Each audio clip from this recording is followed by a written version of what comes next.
Hai, sekarang kita lagi ada di Dekatsu, mau menghadiri acara obrolan bersama Pekraf, Forum Ekonomi Kreatif Bandung Barat.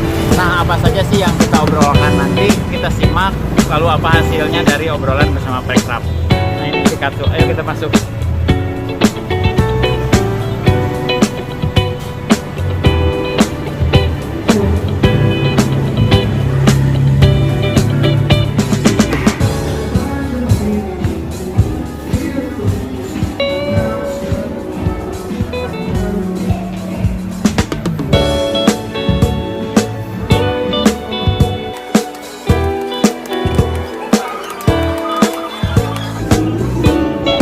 Protokol kesehatan tetap dijaga ya, jadi harus pakai masker dan dilarang terlalu berdekat-dekatan.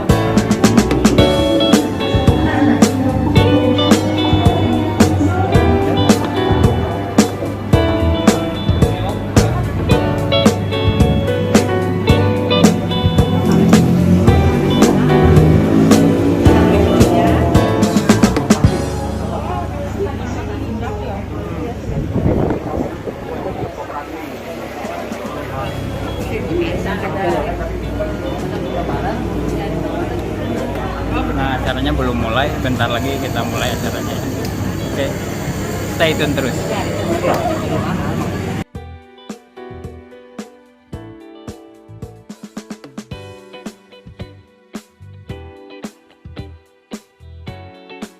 Di depan sudah tampil, sini sudah duduk dengan tetap menjaga protokol kesehatan. Duduk kalian lengkap dengan ini ya, sarung tangan. Nah, apa-apa lah ya, kami nggak pakai sarung tangan, tapi semua menggunakan masker di sini. Ngobrol santai, jadi tidak serius. Jadi nanti akan teteh semuanya di sini dengan pembicara yang luar biasa. Kita sama-sama di sini bertukar, nggak berpikir ya. Jadi kita sama-sama saling bertanya atau saling mengumpulkan.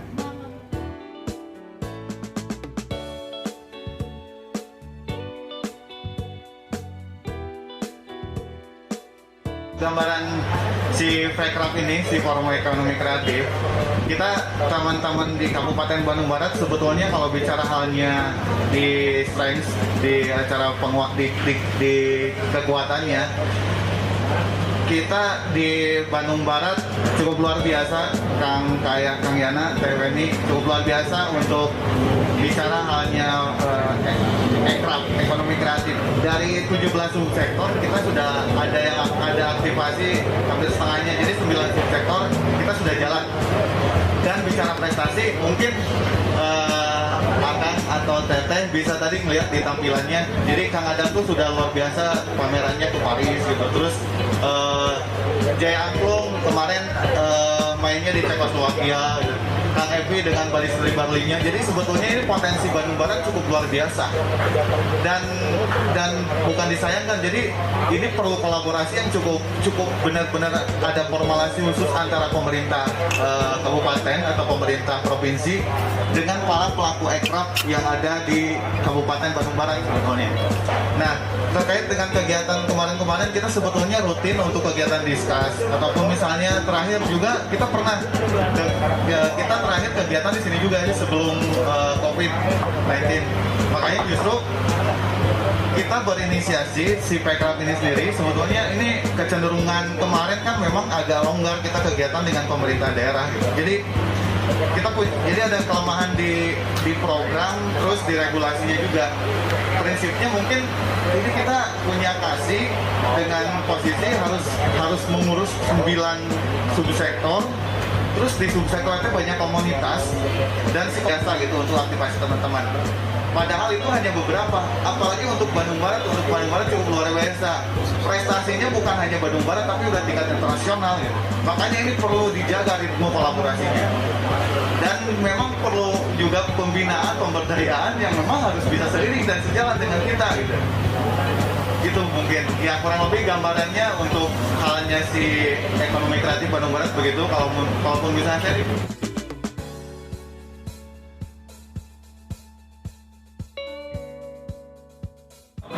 pola untuk 2021 memang kalau saya itu lebih membangun pola kemitraan, baik itu dengan melalui PKBL-nya BUMN atau CSR-nya melalui perusahaan swasta, atau bahkan dengan lembaga-lembaga yang lain. Seperti yang saat ini memang sudah saya sonding gitu ya. Saya bekerja sama dengan Balai Latihan Kerja. Yang kegiatannya akan mulai dilaksanakan di pertengahan Agustus ini terkait dengan pelatihan bagi subsektor kuliner yang memang terkena dampak COVID ini gitu ya. Jadi mereka yang bergelut di usaha kuliner, yang kemudian pendapatannya juga semakin menurun akibat COVID ini, saya sounding dengan Balai Latihan Kerja di Lembang, karena kebetulan kalau APBD kita sendiri memang sudah yang karena terdampak COVID ini ya. Nah itu pelaksanaannya di Agustus. Jadi kalau bicara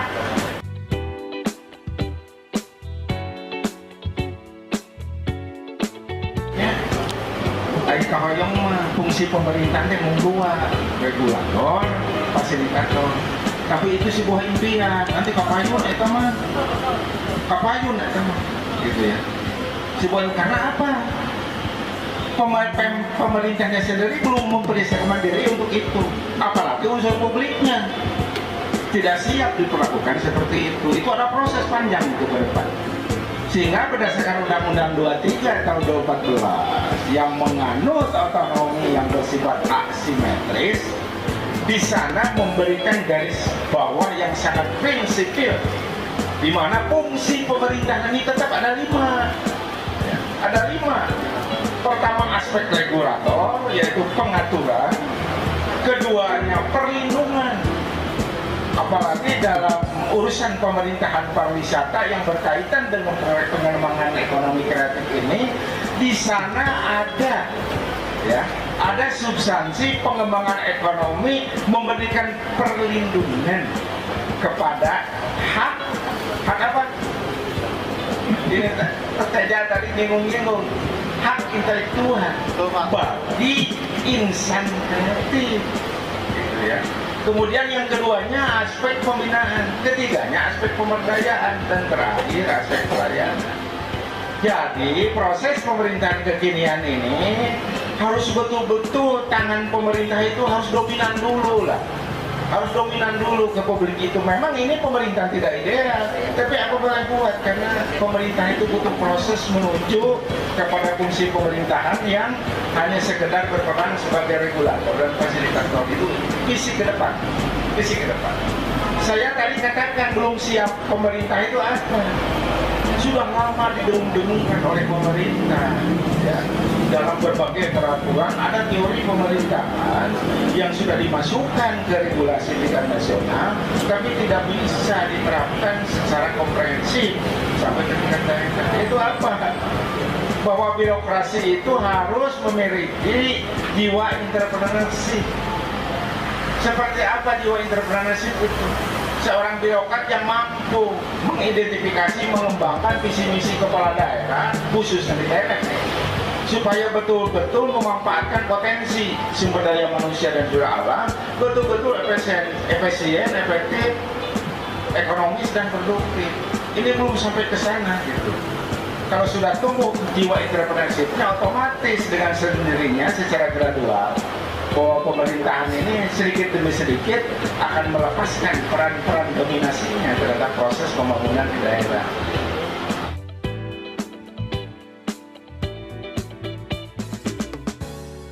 Jadi rasanya saya juga akan menjabarkan sedikit laporan sebenarnya, karena sebagai seorang wakil rakyat yang sudah baru 8 bulan sebenarnya menuju 9 bulan, beberapa ingin saya laporkan bahwa terkait dengan Creative Hub, kementerian juga sedang menginisiasi, tapi skemanya juga kita belum tahu karena dalam pembahasan nanti setelah masa reses sekarang kan. Jadi nanti kita tunggu, dan tentunya sesuai dengan tugas dan fungsi saya sebagai anggota dewan akan senantiasa mengawal kebijakan pemerintah pusat, apalagi sebagai perwakilan daerah, maksudnya daerah pemilihan asli orang Bandung Barat tentunya. Jakarta Nambah pasti setelah kerja di DPR ini pasti balik ke Bandung Barat dan terus menyerap aspirasi dari rekan-rekan sekalian, apalagi leading sektornya adalah Kemenpar Ekrab. sedikit info saja sebenarnya. Kemarin memang di Kemenparekraf, khususnya di deputi keekrafan, karena ada beberapa deputi tentang ekraf, termasuk deputi, malah ada nama baru sebenarnya, ekonomi digital, deputi ekonomi digital dan produk kreatif. Artinya Pak Joshua maksud. Pas saya engineering juga ada beberapa program terkait dengan insentif, stimulan dan lain-lain. Mungkin juga teman-teman sudah mengetahui beberapa program yang sudah dirilis oleh kementerian, BIP dan lain-lain gitu kan. Ya itu juga harus disambut sebenarnya dengan proaktif oleh teman-teman. Walaupun secara infrastruktur ekonomi kreatif memang kita sedang dalam tahap pengembangan, tapi insya Allah ke depan senantiasa akan kami kawal terkait dengan kebijakan tersebut. Karena kemarin memang terkait dengan anggaran ada refocusing, kita tahu bersama ya. Terus juga saya sedikit merangkum sebenarnya tadi, sedikit melengkapi temari. Jadi esensi ekraf ini adalah kan HKI ya, hak kekayaan intelektual, dan juga kalau dilihat dari pembagian antara urusan pusat ke daerah, provinsi, kabupaten, kota, sebenarnya Jabar juga sudah on the track. Terbukti dengan langsung to the point, wujudnya bikin gedung ekraf, dan itu sudah jelas. Nah, bagian kabupaten ini sebelah mananya. Saya melihat di Kabupaten Bandung Barat ini teman-teman dengan 9 subsektor ini sudah sangat luar biasa menurut saya. Dibanding kabupaten kota yang lain yang memang, atau di luar pulau, yang saya memang kunjungan kerja ke luar pulau, banyak juga yang memang belum menggeliat. Saya sedikit berbicara terkait dengan nomenklatur juga sebenarnya. Kalau menurut saya sih itu penting ya. Karena kita mengacu kepada aturan. Kalau DKI sudah disparekraf, kebudayaan sudah berdiri sendiri malah menjadi dinas kebudayaan tersendiri.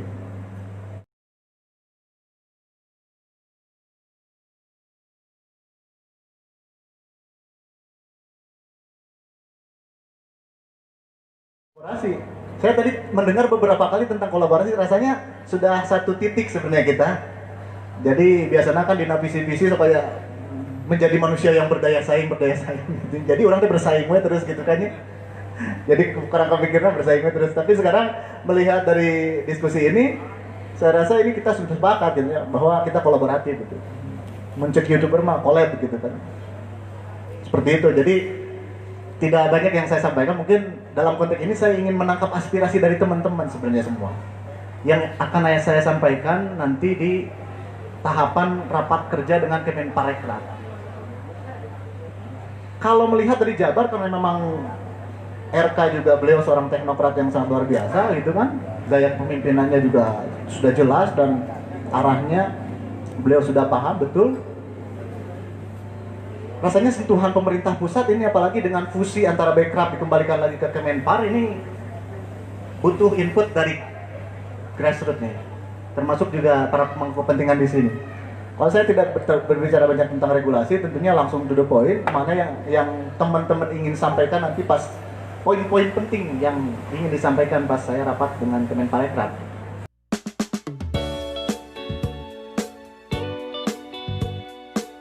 Kreatif Jawa Barat yang sebelumnya, polanya itu adalah memberikan masukan kepada pemerintah, dan dia dibiayai dari adanya rapat-rapat. Jadi diadakan rapat-rapat, dihimpun masukan-masukan dari situ. Nah, kalau yang ini agak berbeda karena kami dibiayai secara personal. Kami digaji dan kami punya anggaran untuk bekerja, begitulah kurang lebih ya. Bukan program ya, tapi untuk operasional saja. Nah, ini semua ada di bawah Disparbud.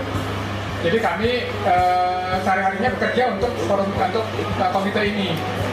Kemudian untuk program-programnya kami berkolaborasi dengan OPD. Jadi kami kalau untuk program pemerintah, kami tidak membuat program sendiri. Kami berkolaborasi dengan yang sudah ada di semua OPD termasuk Disparbud. Nah, jadi memang kami mendukung, sifatnya kami mendukung. Tapi kami juga diperbolehkan untuk membuat kegiatan-kegiatan dan program-program sendiri yang biayanya bisa jadi non APBD, bisa jadi begitu kurang lebih. Nah, mungkin saya akan jelaskan lebih lanjut tentang program-program kami. Saat ini kami punya beberapa program yang tujuannya ada 3 sebenarnya. Kami ini ingin ada 3 hal yang kami ingin katakanlah berikan solusi lah gitu. Pertama adalah masalah data dan kebijakan. Bagaimana kita sinkronisasi. Kedua adalah masalah SDM. Bagaimana kita ini bisa meningkatkan kapasitas SDM-nya.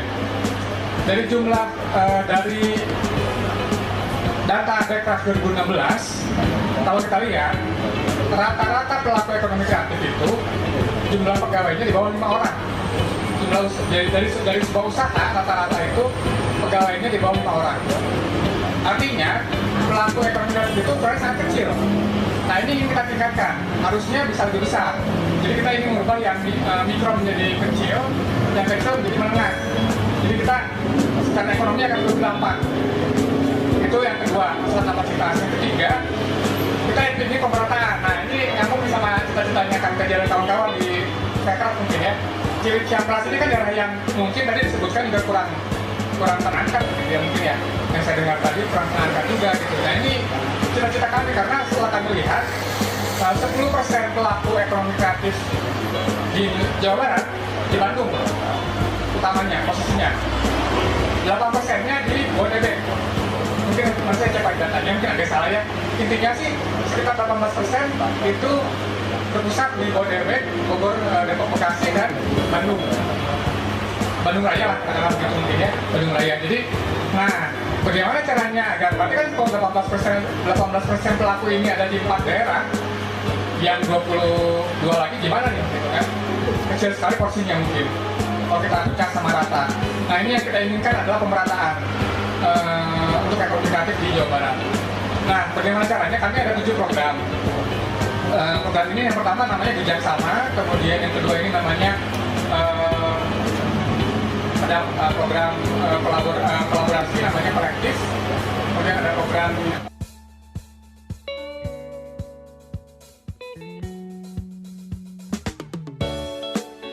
industri kreatif di Jawa Barat seperti apa nih memberikan sedikit pemaparan lah mengenai kondisi di Jawa Barat ini. Maka kepada Kang Yana saya persilahkan. Assalamualaikum warahmatullahi wabarakatuh. Sampurasun. Alhamdulillah pertama-tama kami dari Disbandung Provinsi Jawa Barat mengucapkan terima kasih kepada panitia atau forum Bekraf Kabupaten Bandung Barat atas undangannya. Kami sangat senang sekali ya karena kami juga ingin sekali bertemu dengan akan teteh semua sebelum masa corona kemarin itu.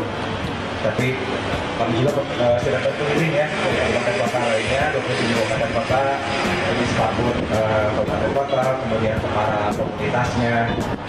Itu semata-mata untuk silaturahmi dan mengenal lebih jauh dari kegiatan-kegiatan yang ada di kabupaten kota tersebut. Kita juga berbicara tentang ekonomi kreatif khususnya di Jawa Barat ini memang saat ini menjadi perhatian yang cukup intens ya bagi kami di beberapa provinsi, khususnya arahan gubernur kita juga sekarang memang concern ke ekonomi kreatif. Jadi memang di Jawa Barat itu potensi ekraf ini luar biasa ya dengan 1,5 juta pelaku ekraf atau usaha ekonomi dan industri kreatif ini yang ada di Jawa Barat dengan jumlah pelakunya itu sebanyak kurang lebih 3,8 juta. Nah artinya apa? Di sini kita melihat juga dengan adanya SDM sebanyak itu bagaimana kita untuk meningkatkan gitu ya atau mempromosikan dan membina juga di level pemerintah itu bagaimana membina yang dengan jumlah sebanyak itu dalam bentuk penyelenggaraan kegiatan atau program-program dan regulasi. Nah, subsektor unggulan di Jawa Barat itu memang yang unggulan saat ini itu D3 ya, D3 yaitu di kuliner, fashion dan kria. Namun di dalam perkembangannya ada beberapa subsektor yang potensial, yaitu seperti musik, arsitektur, film, dan games. Nah itu yang ingin kita coba kita naikkan lagi, angkat lagi. Namun tidak tadi seperti yang disampaikan Ibu Penny, betul dengan anggaran yang terbatas kita harus membuat prioritas. Jadi mana saja subsektor unggulan yang bisa kita kembangkan.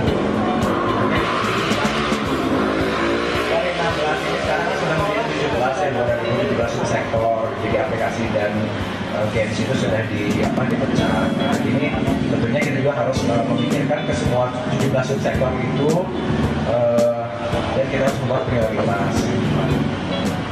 Jadi dari situ kita juga di level pemerintah juga sedang tadi membuat urutan prioritas itu, dan juga sedang membuat menyempurnakan regulasi-regulasi terkait dengan pengembangan aircraft.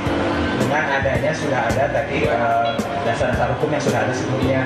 Nah, kita juga sedang menyempurnakan Rindecraft Provinsi Jawa Barat sebagai turunan dari Rindecraft nasional.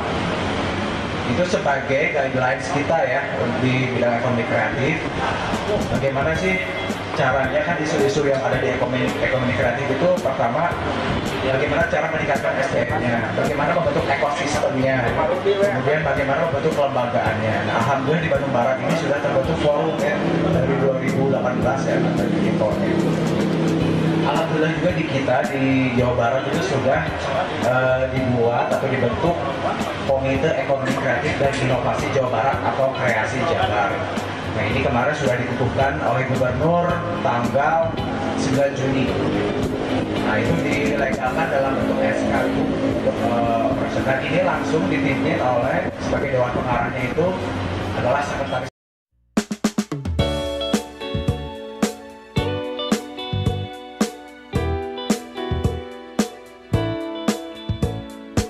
Saya ingin sedikit ke punten Bu Haji, dia ada nyentuh sekedik gitunya. Selama ini kalau misalkan OPD dinas-dinas selalu bersaing, makanya betul membentuk orang-orang yang bersaing, makanya dinas pun bersaing kan, itu. Makanya saya berapa kali ikut pameran akhirnya diperebutkan oleh beberapa dinas, akhirnya dibuat makanya sombong. ya atuh merendah untuk meninggi gitu ya. jadi harusnya ada bagian-bagiannya, di mana itu parfum, di mana itu indah, di mana itu naik, dan di mana ada salah satunya sekarang Dekranasda seperti itu.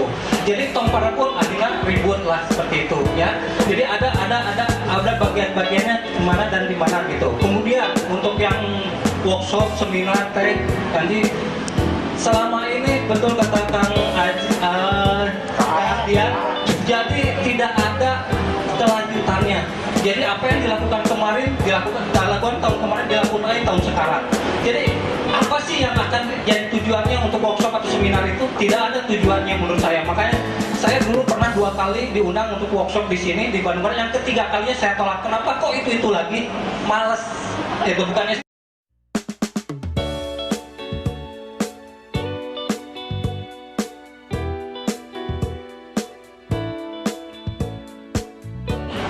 Pada hari ini, Sabtu 8 Agustus 2020, bertempat di dekat Creative Space, perwakilan pelaku ekonomi kreatif Kabupaten Bandung Barat bersama para stakeholder bersepakat untuk berkolaborasi dalam pengembangan ekonomi kreatif di Kabupaten Bandung Barat dalam hal berikut ini. 1. Mendorong nomenklatur ekonomi kreatif yang saat ini berada pada level seksi untuk naik menjadi level bidang. 2. Mendorong percepatan pembangunan Creative Center di Kabupaten Bandung Barat. 3. Mendorong penguatan kelembagaan lintas sektoral untuk pengembangan ekonomi kreatif di Kabupaten Bandung Barat. 4. Mendorong perencanaan Rindecraft Kabupaten Bandung Barat sebagai dasar untuk pembentukan peraturan daerah mengenai ekonomi kreatif di Kabupaten Bandung Barat. 5. Mendorong peningkatan potensi para pelaku ekonomi kreatif dengan berbagai program pelatihan yang tepat. 6. Mendorong pengajuan haki bagi berbagai produk kreatif di Kabupaten Bandung Barat. 7. Mendorong untuk kemudahan akses permodalan bagi para pelaku ekonomi kreatif di Kabupaten Bandung Barat. Dan 8. Mendorong adanya kolaborasi program multisektoral antar OPD di Kabupaten Bandung Barat. Demikian kesepakatan ini dibuat untuk dipergunakan dengan sebenar-benarnya sebagai upaya pengembangan ekonomi kreatif di Kabupaten Bandung Barat. Dan ini ditandatangani oleh kita semua yang hadir di sini. Bagaimana Bapak akan kita semua? Ada yang dikomentari dari 8 poin di atas?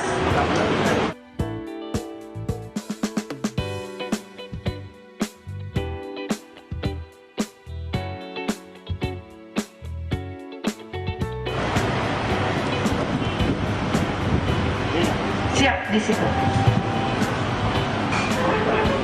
Alhamdulillah 2 kali kan. Oke. Kelanjutan. selanjutnya Kak Yana selaku kasih Ekraf Jawa Barat, kasih Industri Kreatif Jawa Barat.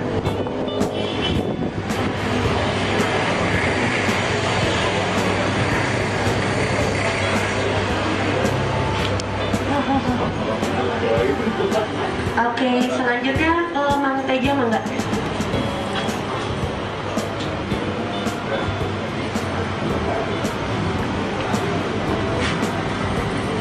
Alhamdulillah foto bersama mungkin ya yang berempat Pak Kabit, mangga kiringan di foto. Kang Agung, mangga agak jaga jarak pemotretannya.